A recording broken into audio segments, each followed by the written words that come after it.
Annabelle, the doll that was never just a toy. It began as a simple gift. In the early 1970s, a young nurse named Donna received a large Raggedy Ann doll from her mother. Bright red hair, stitched smile, soft cloth arms, Annabelle looked like nothing more than a sweet childhood toy. Donna placed her in her apartment, decorating her small living space with a touch of innocence.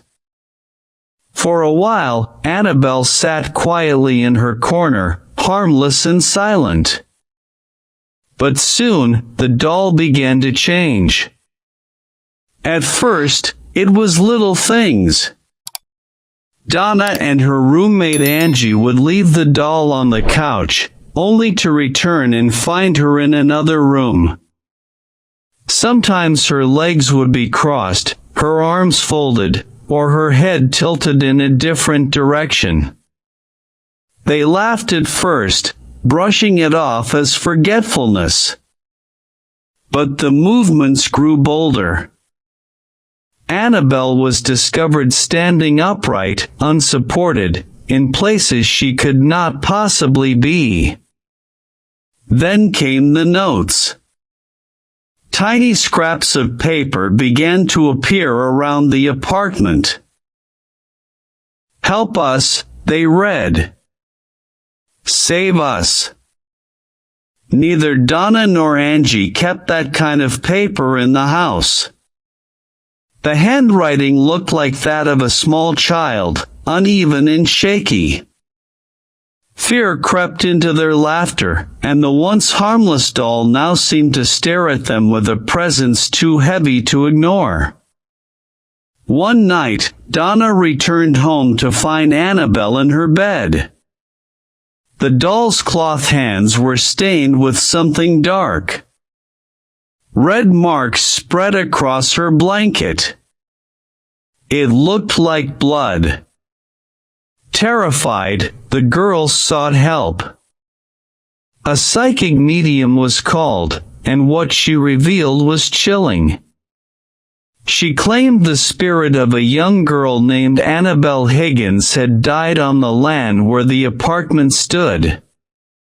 Her spirit, lonely and desperate, had attached itself to the doll. She only wanted love, the medium said. She wanted to stay with Donna and Angie, to be cared for, to be treated like family. Moved by the story, the girls agreed. They gave the spirit permission to inhabit the doll. That was the mistake. The activity worsened. A friend named Lou often visited the apartment, and he hated the doll. He warned Donna and Angie that something felt evil about it. One night, Lou awoke from a nightmare, convinced Annabelle was crawling up his body. He tried to move but couldn't. The doll, he swore, was strangling him. Another time, as he entered the apartment, he heard noises in Donna's room.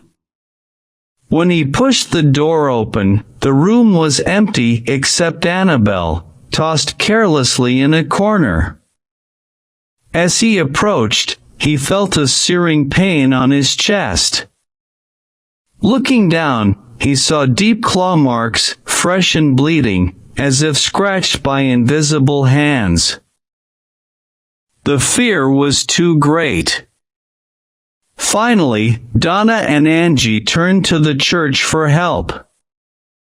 Their case reached Ed and Lorraine Warren, the famous paranormal investigators.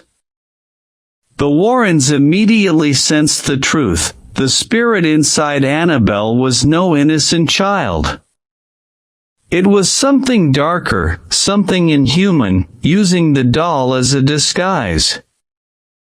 Demons cannot inhabit objects permanently, but they can manipulate them, move them, create illusions, instill fear. And once invited, they grow stronger. The Warrens arranged for an exorcism of the apartment, blessing the rooms and cleansing the space. But Annabelle could not remain there. They took the doll with them, locking her inside their occult museum. Even there, she was not silent. Priests visiting the museum reported her eyes following them. One young man mocked her, tapping the glass case and daring her to prove she was real. Hours later, he died in a motorcycle accident. The Warrens believed Annabelle's curse had followed him home. Today, Annabelle rests in a locked glass case, sealed tight with holy water and warning signs. On the front is written one chilling phrase, "Positively do not open." Visitors still approach her with caution. Some claim to feel an icy presence, others hear faint scratching against the glass. Annabelle was never just a toy. She was a mask, a vessel, a lure for something dark that feeds on fear. And while she may sit silently behind glass now, one can't help but wonder what would happen if someone set her free again.